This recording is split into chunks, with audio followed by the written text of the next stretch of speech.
오늘도 말씀을 들을 때 마음의 문을 활짝 열고 들으시면 여러분에게 하나님의 은혜가 폭포수같이 쏟아질 줄로 믿습니다. 교회의 본질과 중심은 복음이라고 말할 수 있습니다. 복음이 무엇인가? 예수 그리스도와 그가 십자가에 못 박힌 사건이 복음이라고 말할 수 있습니다. 따라서 교회는 복음으로 채워져야 하고 복음으로 충만해져야 합니다. 복음 이외의 그 어떠한 것이 교회에 침투하지 말아야 되고, 특히 이 강단은 복음 이외의 그 어떤 것으로 채워져서는 안 됩니다. 그래서 바울도 고린도전서 2장 2절에서 내가 너희 중에서 예수 그리스도와 그가 십자가에 못 박히신 것 외에는 아무것도 알지 아니하기로 작정하였노라 라고 말하였습니다.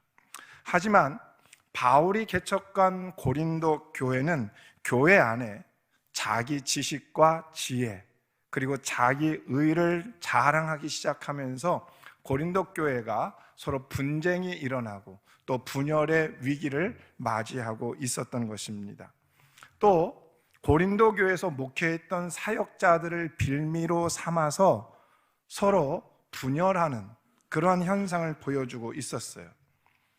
그래서 바울은 이 고린도 교회를 보면서 그 미성숙함에 대해서 지적하는 말을 해야만 했는데, 그것이 이제 오늘 본문의 말씀입니다. 자, 1절 말씀을 한번 읽어보실까요? 1절 말씀, 시작.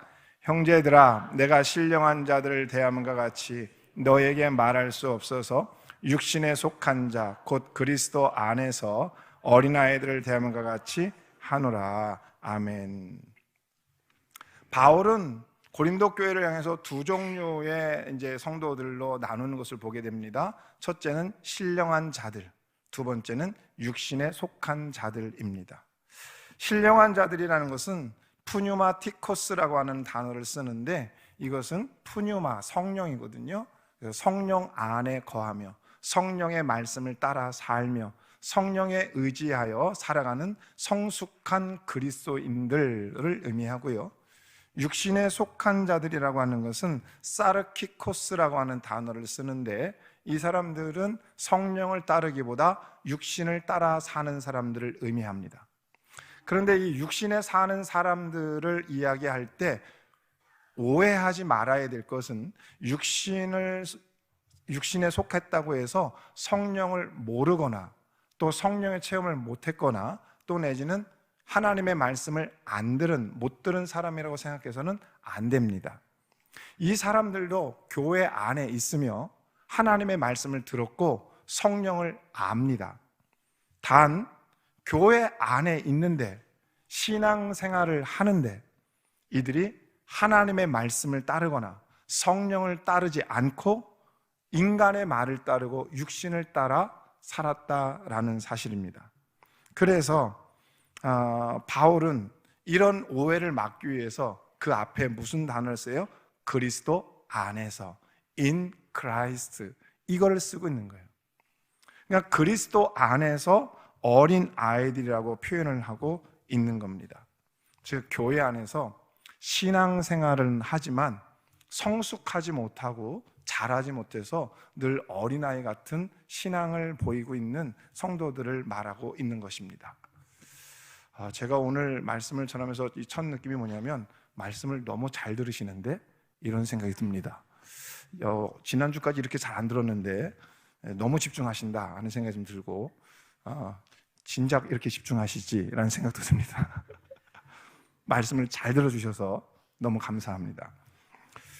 그래서 그리스도 안에서 어린아이들, 성장하지 못하고 성숙하지 못했던 그런 고린도 교회 성도를 보면서 육신에 속한 자들이다, 이렇게 말을 하고 있는 거예요. 종종 성도들이 말씀을 듣고 나서 은혜 받았습니다 이런 말을 자주 하잖아요. 근데 여기서 이 은혜라고 하는 것은 한 번의 감동이나 또 한 번의 깨우침이나 또 한 번 눈물을 살짝 흘리는, 이게 은혜가 아니라, 그리스도 안에서 은혜라고 하는 것은 삶의 열매로 연결될 때 그것이 참된 은혜인 것을 기억하기를 바랍니다. 그래서 은혜는 지금 내가 나쁜 행동을 하고 있던 것을 은혜를 받고 나면 그걸 안 하는 게 진짜 은혜를 받은 거예요. 거짓말을 했다면 거짓말을 하지 않는 게 은혜고요. 내가 남의 것을 훔쳤다면 그것을 하지 않는 게 은혜예요. 삶의 열매로 연결돼야 그것이 진짜 은혜라는 것이죠. 오늘 사랑하는 성도 여러분, 오늘도 하나님의 은혜가 있을 줄로 믿습니다.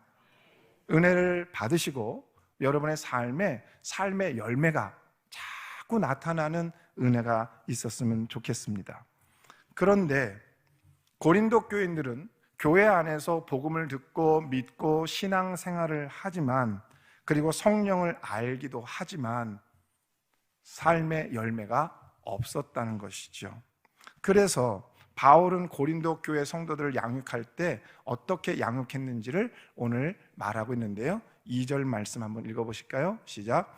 내가 너희를 젖으로 먹이고 밥으로 아니하였노니 이는 너희가 감당하지 못하였음이거니와 지금도 못하리라. 아멘. 바울이 목회를 할 때 고린도 교회 성도들을 젖으로 먹이고 밥으로 먹이지 못했다라는 거예요. 왜냐하면 고린도 성도들이 육적인 사람들이고 어린아이 같아서 깊은 교훈을 주어도 그것을 못 깨닫는다는 것이죠. 그래서 얕은 진리를 알려주는데 만족해야만 했다. 왜냐하면 너희가 뚜렷한 영적인 변화가 일어나지 않았기 때문이다 라는 것입니다. 이렇게 고린도 교회는 신앙적으로 자라나지 않고 계속해서 분쟁과 분열의 이름을 모습을 보이면서 혼탁하고 혼란스러운 상황 가운데 놓여 있는 것입니다. 그래서 그 모습을 보면서 바울이 3절과 4절에서 또 말을 하고 있습니다. 읽어볼까요? 시작. 너희는 아직도 육신에 속한 자로다. 너희 가운데 시기와 분쟁이 있으니 어찌 육신에 속하여 사람을 따라 행함이 아니리요. 어떤 이는 말하되 나는 바울에게라 하고 다른 이는 나는 아볼로게라 하니 너희가 육의 사람이 아니리요. 아멘. 그러니까 바울이 고린도 교회의 모습을 소식을 듣고 여러 가지 판단해 봤을 때 뭐라고 판단한 거예요? 너희는 육신에 속한 사람들 같다. 신앙생활은 하지만 성령을 따르지 않고 너희 인간적인 생각을 따라가고 있다. 그 육신에 속한 사람들의 특징에 대해서 본문에서 그대로 이야기하죠. 그대로 얘기하면 뭐예요? 시기와 분쟁이 있다라는 거예요. 너희가 성령을 따르지 않고 사람을 따라가니까 시기와 분쟁이 있다. 왜 시기가 일어날까요? 왜 시기가 일어나고 질투가 일어나고 분쟁이 일어날까요? 그것은 다른 사람을 존중하지 않는 데서부터 시작합니다. 다른 사람을 존중하지 않고, 다른 사람의 많이 배움, 다른 사람의 많은 부, 다른 사람의 많은 지식, 다른 사람의 어떤 좋은 부분들을 인정하지 않아요. 그리고 다른 사람을 존중하지 않는 데서 시기와 분쟁이 일어나기 시작하는 거예요. 어느 교회가요? 고린도 교회가 그랬다고 바울이 말하고 있는 거예요. 두 번째는 뭐냐면 사람을 따라 행하니까 분쟁이 일어나는 거예요. 여러분, 교회에서 우리가 따라가야 될 것은 누구의 말입니까? 하나님의 말씀입니다. 아멘. 그리고 여러분, 교회에서 따라가야 될 것은 사역자, 하나님이 세우신 목사님의 말씀을 따라야 합니다. 아멘. 여러분, 그것이 흐트러지기 시작하면 교회는 혼란이 오기 시작하는 겁니다. 왜요? 질서가 무너지는 거예요. 그래서 고린도 교회가 하나님이 세우신 사역자와 그 사역자가 전하는 하나님의 말씀을 따라갔어야 되는데 사람의 말을 따라간 거예요. 지금까지 많은 말씀을 드렸지만 고린도 교회 안에 철학적 사상이 들어오고 사람의 지혜가 들어오고 그리스 철학이 철학적 개념이 들어오고 스토아 철학의 철학적 개념이 자꾸 들어오면서 지식을 자랑하면서 거기서 분파가 생기기 시작하는 거예요. 그래서 사람들이 그 결과 어떤 일이 보는 거예요? 나는 바울파다, 나는 아볼로파다, 이런 현상이 나타나기 시작했다는 겁니다. 바울은 이런 모습을 보면서 뭐라고 이야기하는 거예요? 너희가 육의 사람이라 라고 이야기합니다. 이게 헬라어 원문 그대로를 직역을 해보자면 너희가 교회 안에 있지만 세상 사람들과 하나도 다를 것이 없는 사람들이다. 세상 사람들은 하나님을 몰라서 시기하고 분쟁하고 서로 다투고 싸우는데 너희는 교회 안에 있음에도 불구하고 세상 사람들과 하나도 다를 것이 없이 다투고 싸우니 이게 말이 되는 거냐? 바울이 지금 고린도 교회를 향하여서 이렇게 좀 질책성의 이야기를 오늘 3장에서 하고 있는 겁니다. 그런데 더 놀라운 사실은 뭐냐면 이 고린도 교회가 분쟁하고 분열하게 되는 동기가 뭐냐, 재료가 뭐냐, 사역자들을 빌미 삼아서. 그러니까 고린도 교회에서 목회했던 사역자들을 빌미 삼아서 나는 바울파다, 나는 아볼로파다, 또 나는 게바파다, 이런 식으로 나뉘어지고 분열하고 있었던 거예요. 그런 모습을 들었던 바울이 이제 당연히 사역자가 누군지, 사역자는 어떤 사람들인지를 말하지 않을 수가 없었던 거죠. 그래서 오늘 5절 말씀을 한번 읽어보십시다. 시작. 그런즉 아볼로는 무엇이며 바울은 무엇이냐? 그들은 주께서 각각 주신 대로 너희로 하여금 믿게 한 사역자들이니라. 아멘. 아볼로는 무엇이며 바울은 무엇이냐라고 이야기해요. 여러분, 여기서 우리가 아주 세밀하게 보자면 4절 말씀에는 바울이 먼저 나오고 아볼로가 뒤에 나와요. 5절에서는 아볼로가 먼저 나오고 바울이 뒤에 나와요. 바울이 편지를 쓰면서 아주 세심하게 쓰고 있는 거예요. 뭐냐면 바울이 먼저도 아니고 아볼로가 먼저도 아니라는 거예요. 두 사람 중에 누가 잘났지 않았다는 거예요. 아볼로는 무엇이며 바울은 무엇이냐? 하나님이 쓰시는 도구에 불과한데 너희가 그 사역자를 중심으로 해서 분쟁하고 분열하는 것이 맞냐? 그 왜 쓸데없는 짓을 하고 있느냐? 아주 우스운 일이다 라고 말을 하고 있는 거예요. 사람에게 매이지 말라는 거예요. 하나님께 매이라는 거예요. 그러면서 사역자의 정체성에 대해서 이야기하죠. 바울이 말하는 사역자들은 헬라어로 디아코니아라는 단어를 씁니다. 이 말을 좀 기억하실 필요가 있습니다. 디아코니아, 이거는 밥상머리에서 시중을 들다, 즉 섬김이라고 하는 뜻을 가지고 있는 거예요. 그래서 여기서 우리가 주목해야 될 것은 뭐냐면 교회 안에서 직분자들을 칭하는 그 호칭에 대해서 관심을 가져야 될 필요가 있어요. 당시 로마 관직이나 또 내지는 세상의 어떤 그런 직분이나 관직들이나 어떤 계급들은 나타내는 그런 단어가 있었어요. 헬라어로 아르케, 아르콘, 티메, 텔로스라고 해서 직급에 따라서 그 언어들이 있었단 말이에요. 근데 교회 공동체 안에서는 아르케, 아르콘, 티메, 텔로스라고 하는 이런 직급을 나타내는 단어를 전혀 사용하지 않았어요. 뭘 사용했느냐? 디아코니아, 요 한 단어만 썼어요. 종, 집사. 디아코니아에서 오늘날 디콘, 집사라고 하는 영어 단어가 나온 어원이거든요. 디콘, 디아코니아. 그러니까 초대교회 모든 직분자들은 교회 안에서 뭐라고 불렸다? 집사라고 불린 거예요. 디아코니아. 그리고 모든 사람들을 통틀어서 이런 사람들을 디아코노스, 봉사자들이라는 말로 했다는 거예요. 자, 그럼 초대교회가 왜 그렇게 불렀을까요? 여기서 성경이 말하는 직분의 세 가지 특징에 대해서 우리가 꼭 알아야 될 필요가 있습니다. 여러분 기억하십시오. 첫째는 교회 내의 모든 직분은 누군가를 지배하기 위함이나 지시하기 위함이 아니라 섬김을 위한 것이다. 이런 말을 하면 다 아멘을 하잖아요. 근데 실상은 그렇지 않을 때가 너무 많아요. 자꾸 내 직분을 가지고 교회 처음 온 사람이나 초신자들을 지배하려고 한단 말이에요. 그리고 지시하려고 한단 말이에요. 여기서부터 문제가 생기기 시작하는 거예요. 그렇잖아요. 특히 요즘 세대, 젊은 세대들, 제가 그런 소리 많이 듣거든요. 교회가 직장이냐?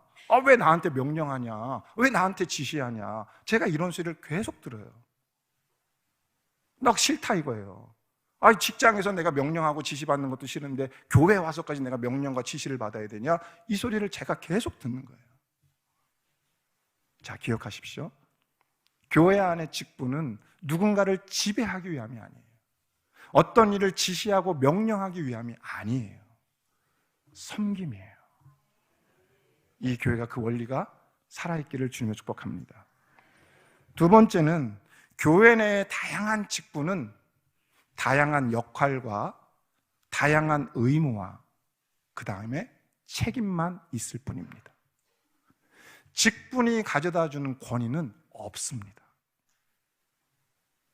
그래서 진짜 영적 권위는 아시잖아요. 섬김에서 오는 것이지 어깨에서 오는 게 아니다. 진짜 영적 권위. 우리는 이걸 모르는 게 아니에요. 수도 없이 들었어요. 저도 들었고요. 저도 이 말씀을 준비하며 그래, 나도 더더욱 이 모습으로 살아가야지 라는 생각을 해보게 됩니다. 여러분에게도 그런 모습들이 있기를 주님의 이름으로 축복합니다. 세 번째, 바울이 너희로 하여금 믿게 한 사역자들이니라 라고 말을 하고 있어요. 그러니까 사역자들의 역할은 뭐냐면 성도들에게 말씀을 전하여 이들을 하나님께로 더 가까이 가도록 하는 통로, 그런 역할이라는 거예요. 자, 그러니까 여러분 중요한 거 한 가지 사실 깨달아야 돼요. 그럼 교회에 사역자가 필요하다, 필요하지 않다? 이거 분명한 얘기예요. 한번 얘기해 주세요. 필요하다, 필요치 않다? 필요하지요. 목회자는, 사역자는 오늘 바울의 말처럼 하나님께로 인도하는 역할인 거예요. 그러면 여러분은 어떻게 해야 돼요? 사역자를 신뢰할 줄 알아야 한다. 사역자의 영적 권위를 보호해주고 사역자의 영적 권위가 무너지지 않도록 여러분은 힘써줘야 한다. 아멘. 그럴 때 교회가 영적 질서를 가지고 올바로 세워지는 것이다. 아멘. 그런데 고린도 교회는 뭐예요? 사역자들의 이름을 들먹이면서 하나님의 교회를 분쟁으로 끌고 가고 있었다는 거예요. 나는 바울파다, 나는 아볼로파다. 그럼 나는 아볼로파다라고 하는 사람이 바울파를 보고 좋은 얘기 했을까요? 안 했겠죠. 나는 바울파다라고 하는 사람이 아볼로파를 보고 좋은 얘기 했을까요? 근데 바울이 뭐라고 하는 거예요? 야, 아볼로는 뭐고 바울은 뭐냐? 다 하나님이 쓰시는 사역자에 불과한데 니네가 왜 그 사람에게 매여서 서로 다투고 싸우고 분쟁하느냐? 이 얘기하고 있는 거예요. 사역자는 사역자로서 하나님의 사역을 감당하고 그리고 열심히 말씀을 전하고 너희들은 그 사역자의 필요성을 알아서 그 사역자의 영적 권위를 잘 보호해주고 잘 세워서 그 사역자를 하나님이 쓰실 때까지 그분을 통하여 하나님께 가까이 나아가면 되는 것이다. 그러나 바울이 교회를 개척하고 떠났듯이 떠나고 나면 새로운 사역자가 와서 새로운 일을 하는 것이다. 그런데 왜 그 사역자에게 매여서 나는 바울파다, 아볼로파다 그러면서 다투고 있느냐? 이 얘기하고 있는 거예요. 이제 다음 주면 저보다 훨씬 잘생기시고 훨씬 영성이 뛰어나고 말씀도 잘 전하시는 신영구 목사님이 오십니다. 그분을 잘 따라가시길 바랍니다. 그분의 영적 권위를 인정하시면서 순종하며 따라가기를 바랍니다. 제가 질투가 날 정도로 신영구 목사님을 너무 사랑한다는 이야기를 듣기를 원합니다. 아멘을 하셔야 합니다. 그것이 여러분이 해야 될 일입니다. 74년이라고 장로님 기도하셨는데 제가 19대입니다. 19대.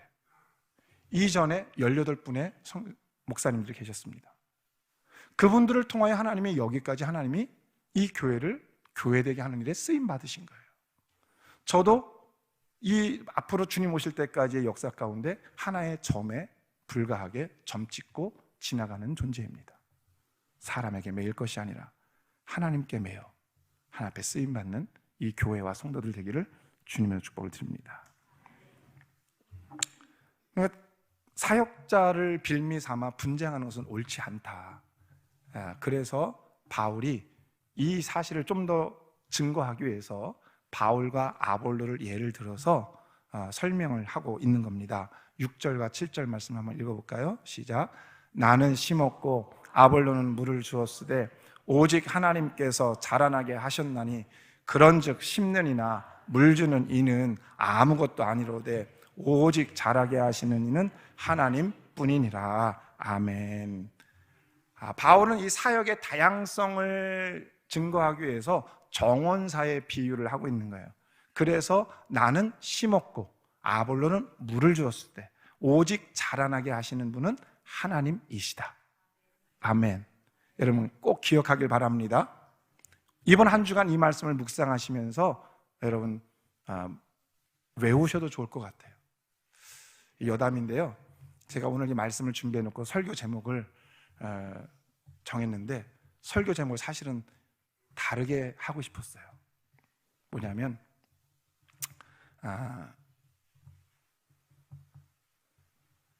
나심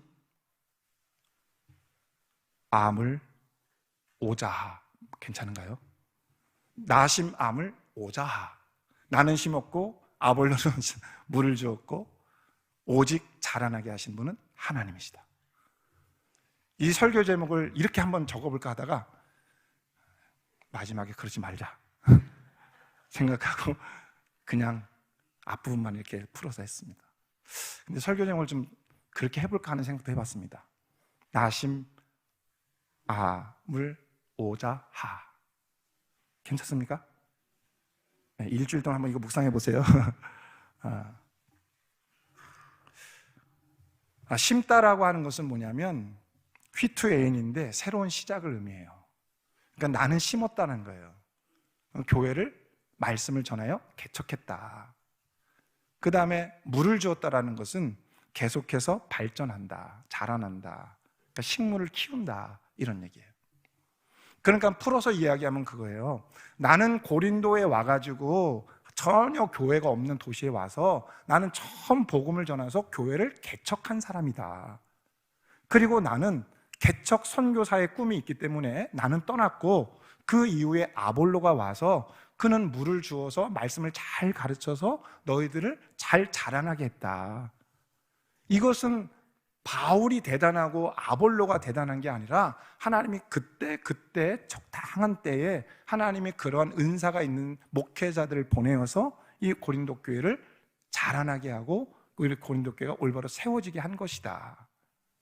그런데 너희가 왜 그 사역자를 빌미로 삼아 아볼로파다 바울파다 다투고 싸우려고 하느냐라고 이야기하는 거예요. 그래서 그 사역자가 열심히 일을 했지만 그 사역자의 사역에 절대 가치가 있는 게 아니다. 무엇에 절대 가치가 있다는 거예요?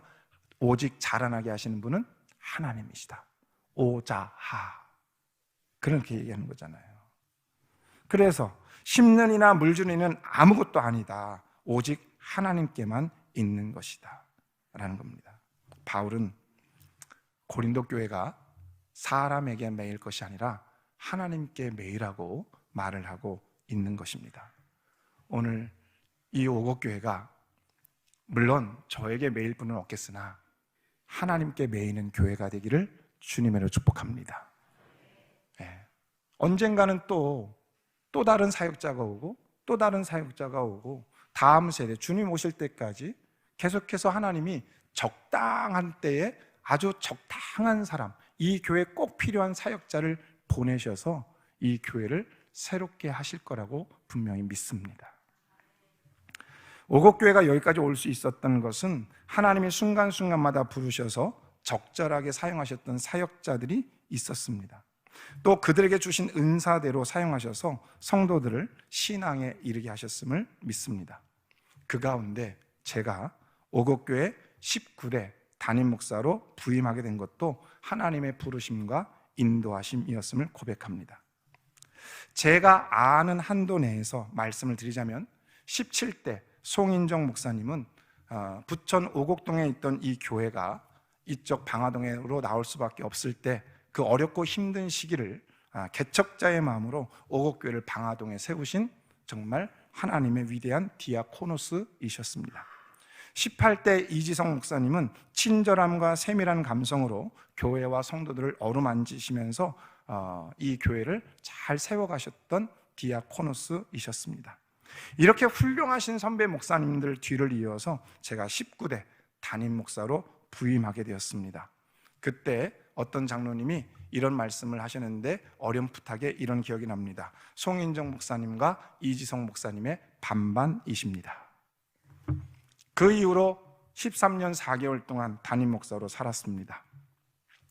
특별히 탁월하거나 잘한 것은 없어도 최선을 다하여 열심히 게으르지 않게 해왔다고 말씀드릴 수 있습니다. 이제 저는 하나님의 부르심과 인도하심을 따라 오곡교회를 이제 이 설교 이후에는 떠나게 됩니다. 떠나는 사람의 마음이 늘 그렇듯이 아쉬움과 미안함이 있습니다. 그러나 그리스도 안에서 만남과 헤어짐이 하나님의 뜻이라고 생각하기에 오곡교회 디아코노스로서 저의 역할은 여기까지라고 생각하고 분명히 하나님께서 제게 말씀하시기를 용태야 너는 여기까지다 라고 말씀하셨습니다. 그동안 부족함이 많았던 저를 지켜봐 주시고 기다려 주셨던 성도님들께 깊은 감사를 드립니다. 이 시간 저에게 서운한 마음이나 속상한 성도들이 있다면 진심을 담아 미안합니다 말씀을 드립니다. 용서하시고 하나님의 위로가 있기를 바랍니다.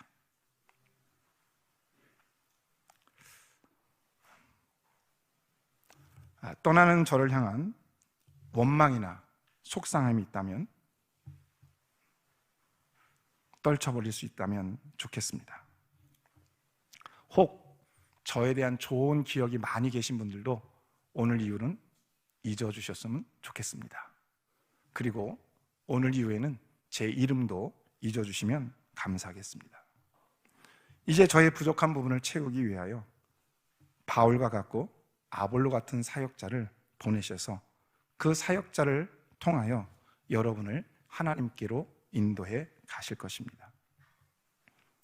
바라기는 하나님이 세우신 사역자의 영적 권위를 지켜 주십시오. 무너뜨리지 마시고 새로 오시는 목사님의 목회 사역에 사람의 생각이 침투하지 않도록 여러분이 함께 협력하고 돕는 자들이 되었으면 좋겠습니다. 또 한 가지 간절히 부탁드리는 것은 이 시간 이후에 여러분의 입에서 제 이름이 나오지 않았으면 좋겠습니다. 혹 원망의 말도 안 나왔으면 좋겠고 좋았던 것도 제 이름이 안 나왔으면 좋겠습니다. 그리고 제가 없는 자리에서 제 말을 하는 것은 삼가해 주셨으면 좋겠습니다. 그래서 이제는 앞으로 해야 될 일을 여러분이 함께 기도해야 되고 앞으로 새로운 목사님과 어떤 그림을 그려가야 될지를 그 그림을 그리기에도 바쁘실 겁니다. 지나간 사람 붙잡고 이러쿵저러쿵 얘기해봐야 여러분 서로 그렇게 유쾌한 마음은 들지 않을 것 같습니다. 그러니 부탁합니다. 잊어주시고 좋은 추억만 기억해 주시고 혼자 우리 인생에서 13년 4개월 동안 저와 여러분이 이렇게 좋은 성도들을 만났고 좋은 목사님이 계셨다라고 좋은 추억만 남기를 바랍니다. 이제 새로 오시는 목사님께 집중해 주십시오. 웰컴해 주시고 열렬히 환영해 주시고 사랑한다고 말해 주시고 신뢰하며 함께 가주시기를 부탁을 드립니다. 이제 저는 바울의 결론 같은 말을 인용하면서 제 고별 설교에 마지막을 장식하려고 합니다. 9절 말씀입니다. 읽겠습니다. 우리는 하나님의 동역자들이요 너희는 하나님의 밭이요 하나님의 집이니라. 아멘. 우리는 하나님의 동역자들이라고 얘기합니다. 여기서 우리는 바울 자신을 비롯하여서 하나님께 부름받아 쓰임받았던 목회자들, 사역자들을 이야기합니다. 그들이 누구라고요? 하나님의 동역자들이다. 하나님의, 그들은, 사역자들은 하나님께 속한 자들이다.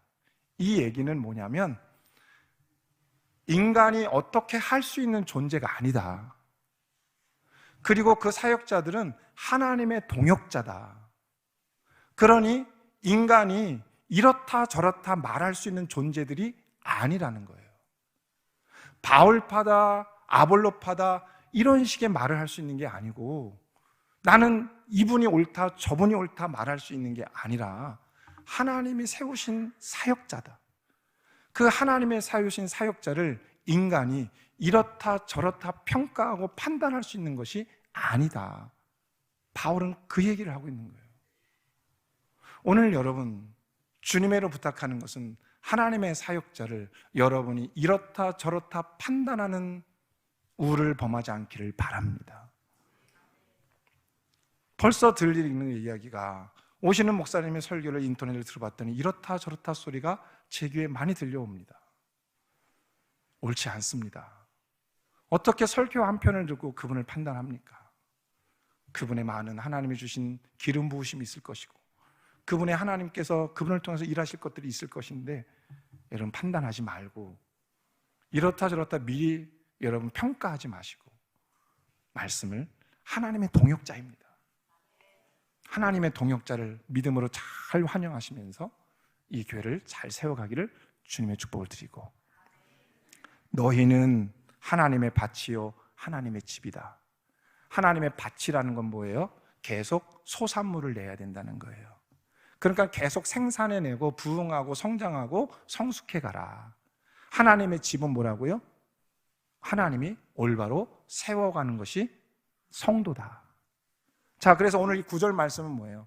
하나님이 보내신 사역자들을 가지고 너희가 분쟁하고 분열하는 것은 옳지 않다. 하나님의 사역자는 하나님이 세우시는 거다. 하나님이 보내시는 거다. 그러니 너희는 그 하나님의 사역자가 하나님이 세우셨을 때 그를 통하여 이루실 일을 기억하며 그 사역자를 잘 믿음으로 따라서 가며 하나님 앞에 나아가라. 그리고 너희는 하나님의 밭으로 계속 소산물을 내며 성장하고 성숙해가라. 그리고 하나님의 집이다. 너희가 올바로 세워져 가라 라고 말을 하고 있는 것입니다. 여러분, 이 오곡교회 13년 4개월 동안 여러분과 함께 할 수 있어서 너무 좋았습니다.